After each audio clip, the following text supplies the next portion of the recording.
ರಾಜಸ್ಥಾನಿನ ವಿಷ್ಣೋಯ್ ಹಳ್ಳಿಯ ಜನರು ಬಡತನದಿಂದ ತತ್ತರಿಸ್ತಾ ಇದ್ದಾರೆ. ಒಬ್ಬ ಬಾಬಾ ಅಲ್ಲಿಗೆ ಬರ್ತಾರೆ ಮತ್ತು ಹೇಳ್ತಾರೆ, ಈ ಬತ್ತೋಗಿರೋ ಬಾವಿಲಿ ಬಂಗಾರದ ಖಜಾನ ಇದೆ ಅಂತ. ಇದರ ರಕ್ಷಣೆಯನ್ನು ಸ್ವಯಂ ಧನಪಿಶಾಚಿನಿಯೇ ಮಾಡ್ತಿರೋದಂತ. ಧನ ಪ್ರಾಪ್ತಿಯನ್ನು ಪಡೆದುಕೊಳ್ಳಲು ಧನಪಿಶಾಚಿನಿಗೆ ನರಬಲಿಯನ್ನು ಕೊಡಬೇಕಾಗಿದೆ. ಬಂಧನವನ್ನು ಕತ್ತರಿಸ್ತಾರೆ. ಪಿಶಾಚಿನಿ ಹೊರಗೆ ಬರ್ತಾಳೆ. ಆದ್ರೆ ಹಳ್ಳಿಯ ಜನರೆಲ್ಲ ನರಬಲಿಯನ್ನು ಕೊಡೋದೇ ಇಲ್ಲ. ಅವಳು ಕೋಪಗೊಂಡು ಆ ಬಾಬಾರನ್ನೇ ಸಾಯಿಸಿ ಅವರ ಹೃದಯವನ್ನು ಕಿತ್ತು ತಿಂದು ಬಿಡ್ತಾಳೆ. ಧನಪಿಶಾಚಿನಿಯು ಹಳ್ಳಿ ಒಳಗೆ ಪ್ರವೇಶಿಸಿದ ನಂತರ ಹಳ್ಳಿಯಲ್ಲಿ ವಿಚಿತ್ರ ಘಟನೆಗಳು ನಡೆಯಕ್ಕೆ ಶುರುವಾಗತ್ತೆ. ಅಘೋರಿ ಹತ್ರ ಧನಪಿಶಾಚಿನಿಯು ಮಾತಾಡ್ತಾಳೆ. ಅವಳು ಹಳ್ಳಿಯನ್ನು ಬಿಟ್ಟು ಯಾವಾಗ ಹೋಗ್ತಾಳೆ ಅಂದ್ರೆ ಕಾಲಸಕನ ಬಲಿಯನ್ನು ಕೊಡ್ತಾರೋ ಅವಾಗ ಅಂತ. ಮತ್ತೆ ಮುಂದೆ ಪ್ರಧಾನರು ಮತ್ತು ಹಳ್ಳಿಯ ಜನರೆಲ್ಲ ಆ ಸ್ಮಶಾನದ ಕಡೆಗೆ ನಡೆದುಕೊಂಡು ಹೋಗ್ತಾರೆ. ಮತ್ತೆ ನೋಡ್ತಾರೆ ಸ್ಮಶಾನದಲ್ಲಿ ಕೆಲವು ಕಡೆ ಬೆಂಕಿ ಉರಿತಾ ಇರೋದನ್ನ. ಮತ್ತೆ ಆ ಅಗ್ನಿಯ ಬೆಳಕಿನಿಂದ ಕಾಲಸಕನಿನ ಮುಖವು ಕಾಣಿಸ್ತಾ ಇದೆ. ಕಾಲಸಕನು ಕೂತಿದ್ದಾನೆ. ಅವನ ಕೊರಳಲ್ಲಿ ಅಸ್ಥಿಗಳ ಮಾಲೆ ಇದೆ. ಹಣೆಯ ಮೇಲೆ ರಕ್ತದ ತಿಲಕವೂ ಇದೆ. ಸಮಾಧಿ ಸ್ಥಿತಿಯಲ್ಲಿ ಇದ್ದಾನೆ. ಕಣ್ಣುಗಳು ಮುಚ್ಚಿದ್ದಾನೆ. ಸುತ್ತಲೂ ಸ್ಮಶಾನದ ಗತ್ತಲೆ. ಮತ್ತೆ ಎದುರುಗಡೆ ಅಗ್ನಿಯು ಜ್ವಲಿಸ್ತಾ ಇದೆ. ಕಾಲ್ಸಕ ಅವನ ಕಣ್ಣುಗಳನ್ನು ತೆರೆಯುವುದಿಲ್ಲ. ಕಾಲ್ಸಕ, ನಿನ್ನ ಕಣ್ಣನ್ನು ತೆರಿ. ಇವನ್ ಯಾಕೇನು ಮಾತಾಡ್ತಾನೆ ಇಲ್ಲ? ಪ್ರಧಾನರೇ, ಅಕಸ್ಮಾತ್ ಕಾಲಸಕನು ಬದುಕಿಲ್ದೇ ಇದ್ರೆ? ಧನ ಪಿಶಾಚಿನಿ ಸುಳ್ಳಂತೂ ಹೇಳೋದೇ ಇಲ್ಲ. ಪಕ್ಕ ಇವನೇ ಕಾಲಸಕ ಆಗಿರ್ತಾನೆ. ನನಗನ್ನಿಸ್ತಾ ಇದೆ ಇವನು ಕೂಡ ಯಾವ್ದೋ ಸಾಧನೆಯನ್ನು ಮಾಡ್ತಾ ಇದ್ದಾನೆ ಅಂತ. ಮತ್ತೆ ಇದರ ಪ್ರಭಾವದಿಂದಲೇ ನಮ್ಮ ಹಳ್ಳಿಯಲ್ಲಿ ಬರ ಹಿಡಿದಿರ್ಬೇಕು ಅಂತ. ಒಂದ್ ಕೆಲ್ಸ ಮಾಡಿ, ಇವನ್ ಮುಂದೆ ಇರೋ ಅಗ್ನಿಕೊಂಡಕ್ಕೆ ನೀರನ್ನ ಹಾಕಿ. ಇವನ ಸಾಧನೆ ಮುರಿಯುತ್ತೆ. ಪ್ರಧಾನರು ಹೇಳಿದ ನಂತರ ಹಳ್ಳಿಯಲ್ಲಿದ್ದ ಒಬ್ಬ ಮನುಷ್ಯ ಕಾಲ್ಸಕಾರ ಮುಂದೆ ಜ್ವಲಿಸ್ತಾ ಇದ್ದ ಅಗ್ನಿಯ ಮೇಲೆ ನೀರನ್ನು ಎರಚಿಬಿಡ್ತಾನೆ. ಕಾಲ್ಸಕನು ಕ್ರೋಧಗೊಳ್ತಾನೆ. ಏ ಮೂರ್ಖ, ನೀನಿದೇನ್ ಮಾಡ್ದೆ? ನನ್ನ 10 ವರ್ಷದ ಶ್ರಮಕ್ಕೆ ನೀರಾಕ್ಬಿಟ್ಟೆ. ನಾನ್ ನಿಮ್ಮನ್ನ ಸುಮ್ಮನೆ ಬಿಡಲ್ಲ. ನೀನ್ ಬದುಕಿದ್ರೆ ತಾನೇ ನಮ್ಮನ್ನ ಏನಾದ್ರೂ ಮಾಡೋದಕ್ಕೆ. ಹಿಡ್ಕೊಳ್ರಪ್ಪ ಇವನ್ನ, ಎಳ್ಕೊಂಡ್ ನಡ್ರಿ ಧನ ಪಿಶಾಚಿ ಹತ್ರ. ಪ್ರಧಾನರ ಮಾತುಗಳನ್ನ ಕೇಳಿ ಆ ಹಳ್ಳಿಯ ಜನರಲ್ಲಿದ್ದ ಇಬ್ಬರು ಕಾಲ್ಸಕಾನ ಕೈಗಳನ್ನು ಹಿಡಿದು ಧನಪಿಶಾಚಿನಿಯ ಹತ್ತಿರ ಕರ್ಕೊಂಡು ಹೋಗ್ತಾರೆ. ಈ ಜನಗಳು ಅವನನ್ನು ಧನಪಿಶಾಚಿನಿಯ ಹತ್ರ ಕರ್ಕೊಂಡು ಹೋಗ್ಬೇಕಾದ್ರೆ, ನೀವುಗಳು ಇದೇನ್ ಮಾಡ್ತಾ ಇದ್ದೀರಾ? ಬಿಟ್ಬಿಡಿ ಕಾಲಸಕನನ್ನ. ಆದ್ರೆ ಗುರುಗಳೇ, ಧನ್ ಪಿಶಾಚಿ ನಿಮ್ ಮುಂದೆನೆ ಹೇಳಿದ್ಲಲ್ವಾ ಅವಳಿಗೆ ಕಾಲಸಕನ ಬಲಿ ಬೇಕು ಅಂತ. ಆಗ ಅವಳು ಊರ್ ಬಿಟ್ಟು ಹೋಗ್ತಾಳಂತೆ. ಇದಲ್ಲ ಧನ ಪಿಶಾಚಿಯ ಒಂದು ಮಾಯೆ. ಸತ್ಯ ಏನಂದ್ರೆ, ನೀವೇನಾದ್ರೂ ಕಾಲಸಕನ ಬಲಿಯನ್ನ ಕೊಟ್ಬಿಟ್ರೆ ಆಗ ಧನ ಪಿಶಾಚಿಯ ಬಲಿಯ ನಾಶ ಖಂಡಿತ ಆಗೋದಿಲ್ಲ. ಅಯ್ಯೋ ಗುರುಗಳೇ, ನೀವಿದೇನ್ ಹೇಳ್ತಾ ಇದ್ದೀರಾ? ನಾನ್ ಸತ್ಯ ಹೇಳ್ತಾ ಇದ್ದೀನಿ. ನನ್ನ ತಂತ್ರಶಕ್ತಿಯಿಂದ ಗೋಚರಿಸಿದ್ದೀನಿ.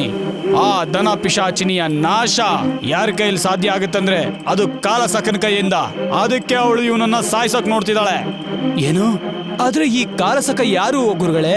ಧನ ಪಿಶಾಚಿ ಹತ್ರ ಇರುವಂತ ಧನ ಇದೆಯಲ್ಲ, ಅದಲ್ಲ ಕಾಲಸಕನದು. ಇದೇಗ್ ಸಾಧ್ಯ? ನಿಮ್ಗೆಲ್ಲ ಸತ್ಯನ ಹೇಳ್ತೇನೆ. ಸುಮಾರು 50 ವರ್ಷದ ಹಿಂದೆ ಕಾಲಸಕನ ತಂದೆ ಗಂಗಾಧರ್ ಹಳ್ಳಿಯ ದೊಡ್ಡ ಶ್ರೀಮಂತನಾಗಿದ್ರು. ಅವ್ರ ಹತ್ರ ವಜ್ರ, ಚಿನ್ನ, ಬೆಳ್ಳಿ ಇತ್ತು. ತುಂಬಾ ಹಣ ಇತ್ತು. ಅವರ ಮನೆಯಲ್ಲಿ ಬಂಗಾರದ ರಾಶಿಯು ಎಷ್ಟು ಇತ್ತು ಅಂದರೆ ಅವರಿಗೆ ಕಾಲಿಡಕ್ ಕೂಡ ಜಾಗ ಇರ್ತಾ ಇರ್ಲಿಲ್ಲ.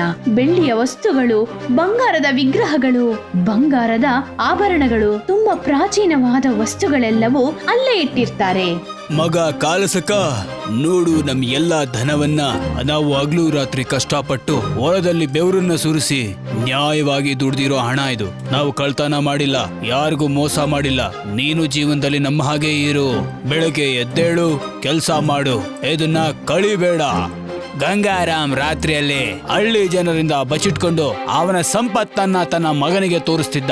ಆದ್ರೆ ಅವನ ಸಂಪತ್ತಿನ ಬಗ್ಗೆ ಹಳ್ಳಿಯಲ್ಲಿ ಹರಡ್ಬಿಡ್ತು. ನಾನ್ ನೋಡ್ದೆ, ನಿನ್ನೆ ರಾತ್ರಿ ಗಂಗಾರಾಮ್ ಅವರ ಮಗನಿಗೆ ಸಂಪತ್ತನ್ನ ತೋರಿಸ್ತಿದ್ದ. ತುಂಬಾ ದೊಡ್ಡ ಸಂಪತ್ತಿದೆ ಅವನ ಹತ್ರ. ನಾವದನ್ನ ಲೂಟಿ ಮಾಡಿದ್ರೆ ನಾವ್ ಇಡೀ ಹಳ್ಳಿ ಜನರು ಧನವಂತರಾಗ್ತೀವಿ.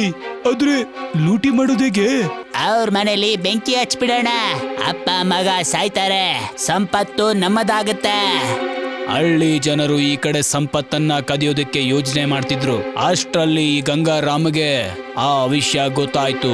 ಮತ್ತೆ ಅವನ ತಾಂತ್ರಿಕರನ್ನ ಕರೆದು ಅವನ ಎಲ್ಲಾ ಸಂಪತ್ತನ್ನು ಬಾವಿ ಒಳಗಡೆ ಹಾಕಿ ಅವನ ತಂತ್ರ ಕ್ರಿಯೆಯಿಂದ ಬಂಧನ ಮಾಡಿಬಿಟ್ಟ. ರಕ್ತಧಾರ ಸನ್ನಾದತಿ ಖಜಾನಂ ಬಂಧತಿ ನಾಗ ಬಂಧನ್ ಯಮ ದ್ವಾರ್ ರಕ್ಷತ ಧನ ಪಿಶಾಚಿನಿ.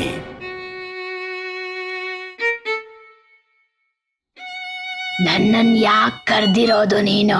ಏ ಪಿಶಾಚಿನಿ, ನೀನು ಗಂಗಾರಾಮ್ನ ಧನವನ್ನ ರಕ್ಷಿಸು. ಆದ್ರೆ ಗುರುಗಳೇ, ನನ್ನ ಸಂಪತ್ತು ಕಾಣೆ ಆಗಲ್ಲ ಅಲ್ವಾ? ನೀನು ಮತ್ತೆ ನಿನ್ನ ಮಗ ಧನ ಪಿಶಾಚಿಯಿಂದ ಈ ಧನವನ್ನ ಪಡ್ಕೋಬೇಕು ಅಂದ್ರೆ ಅವಳು ನಿನಗೆ ವಾಪಸ್ ಕೊಡ್ತಾಳೆ. ಆದ್ರೆ ಹಳ್ಳಿ ಜನರಿಗೆ ಇದ್ರ ಬಗ್ಗೆ ಏನೂ ಗೊತ್ತಿಲ್ಲ.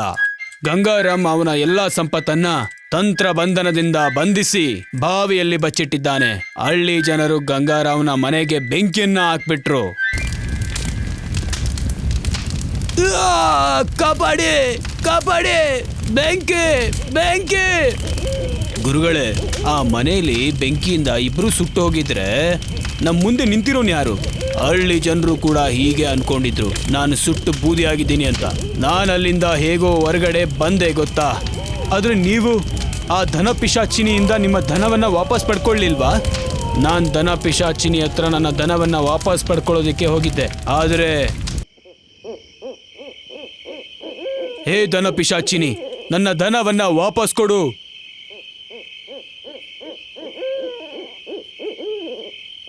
ನೀನ್ ಯಾಕೆ ಇಲ್ಲಿಗೆ ಬಂದಿದ್ಯಾ? ನನಗೆ ನನ್ನ ಧನ ಬೇಕು.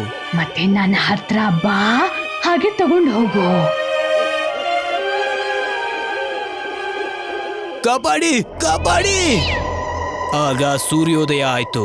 ಆಗ ಶರೀರದ ಮೇಲೆ ಸೂರ್ಯನ ಕಿರಣ ಬಿದ್ದಿದ್ ಕೂಡ್ಲೆ ಧನ ಪಿಶಾಚಿನಿ ಮಾಯ ಆದ್ಲು. ನಾನ್ ತಪ್ಪಿಸ್ಕೊಂಡೆ. ನಾನ್ ಅಲ್ಲಿಂದ ಓಡೋದ್ಮೇಲೆ ಕಳೆದ 10 ವರ್ಷದಿಂದ ಧನ ಪಿಶಾಚಿನ ಪರಾಜಯಗೊಳಿಸೋದಕ್ಕೆ ನಾನು ತುಂಬಾ ದೊಡ್ಡ ಸಾಧನೆ ಮಾಡ್ತಾ ಇದ್ದೆ. ಆ ಸಾಧನೆಗೆ 1 ವರ್ಷ ಉಳಿದಿದ್ದು, ಆದ್ರೆ ನೀವುಗಳು ಅದ್ರ ಮೇಲೆ ನೀರನ್ನ ಹಾಕ್ಬಿಟ್ರಿ.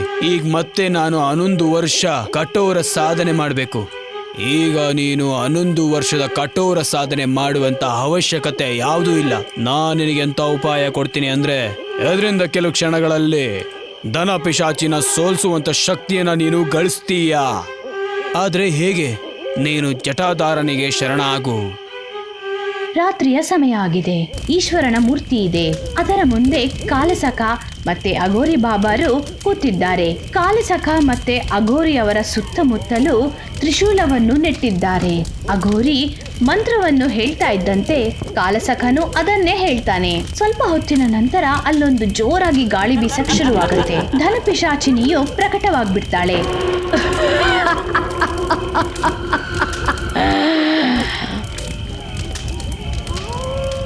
ನೀನ್ ಎದುರು ಬೇಡ. ನೀನು ಈ ತ್ರಿಶೂಲ ವೃತ್ತದಲ್ಲಿ ಕುತ್ಕೊಂಡಿದ್ರೆ ಅವಳು ನಿನಗೇನು ಮಾಡೋದಿಲ್ಲ. ನಿನ್ನನ್ನವಳು ಎದುರಿಸ್ತಾಳೆ. ಆದ್ರೆ ನೀನು ಮಂತ್ರ ಪಠಿಸೋದನ್ನ ಬಿಡಬೇಡ. ಧನಪಿಶಾಚಿನಿಯು ಕಾಲಸಖನಿಗೆ ಹೆದರಿಸಲು ತುಂಬಾನೇ ಪ್ರಯತ್ನವನ್ನು ಪಡ್ತಾಳೆ. ಭಯಾನಕವಾಗಿ ಜೋರಾಗಿ ನಗುತ್ತಾನೆ ಇರ್ತಾಳೆ. ಆದ್ರೆ ಕಾಲಸಖನು ಅವಳ ಕಡೆಗೆ ಗಮನಿಸದೇ ಇಲ್ಲ. ಧನಪಿಶಾಚಿಯು ಕಾಲಸಖನ ಹತ್ತಿರ ಹೋಗಲು ಪ್ರಯತ್ನ ಪಡ್ತಾಳೆ. ಅವಳು ಯಾವಾಗ ಆ ತ್ರಿಶೂಲದ ಹತ್ರ ಬಂದು ಅದನ್ನು ದಾಟಲು ಹೋಗ್ತಾಳೋ ಆಗ ಬೆಂಕಿ ಹತ್ಕೊಳಕ್ ಶುರುವಾಗತ್ತೆ. ಆಗ ಮಾಯ ಆಗ್ಬಿಡ್ತಾಳೆ. ಅಘೋರಿ ಮತ್ತೆ ಕಾಲಸಖ ಇಬ್ರು ಶಿವಸಾಧನದಲ್ಲಿ ಮುಳುಗಿ ಹೋಗಿರ್ತಾರೆ. ಸ್ವಲ್ಪ ಹೊತ್ತಿನ ನಂತರ ಅಲ್ಲೊಂದು ಧ್ವನಿ ಕೇಳ್ಸಕ್ ಶುರುವಾಗತ್ತೆ. ಕಾಲ್ಸಖ, ಕಾಲ್ಸಖ. ಇದು ನನ್ನ ತಾಯಿಯ ಧ್ವನಿ. ಅಮ್ಮ, ಮಗ ಇಲ್ಲಿಗ್ ಬಾಪ. ನಿಮ್ಮಮ್ಮ ಈಗಾಗ್ಲೇ ಸತ್ತು ಹೋಗಿದ್ದಾರೆ. ಅವರು ನಿಮ್ಮಮ್ಮ ಅಲ್ಲ. ಕಾಲಸಖನು ಆ ಮುದುಕಿಯನ್ನು ನೋಡಿ ಭ್ರಮೆಗೆ ಒಳಗಾಗ್ಬಿಡ್ತಾನೆ. ಅವನ ಬುದ್ಧಿಯು ಕೆಲಸ ಮಾಡುವುದನ್ನು ನಿಲ್ಲಿಸೇ ಬಿಡುತ್ತೆ. ಮತ್ತೆ ಅಘೋರಿಯು ಎಷ್ಟು ಕರಿತಾ ಇದ್ರು ಅದನ್ನ ಕೇಳಿಸ್ಕೊಳ್ದೆ ಆ ತ್ರಿಶೂಲದ ಗಡಿಯನ್ನು ದಾಟ್ಕೊಂಡು ಆ ಮುದುಕಿಯ ಹತ್ರ ಹೋಗೇ ಬಿಡ್ತಾನೆ. ಅಮ್ಮ, ನಾನ್ ಬಂದ್ಬಿಟ್ಟೆ.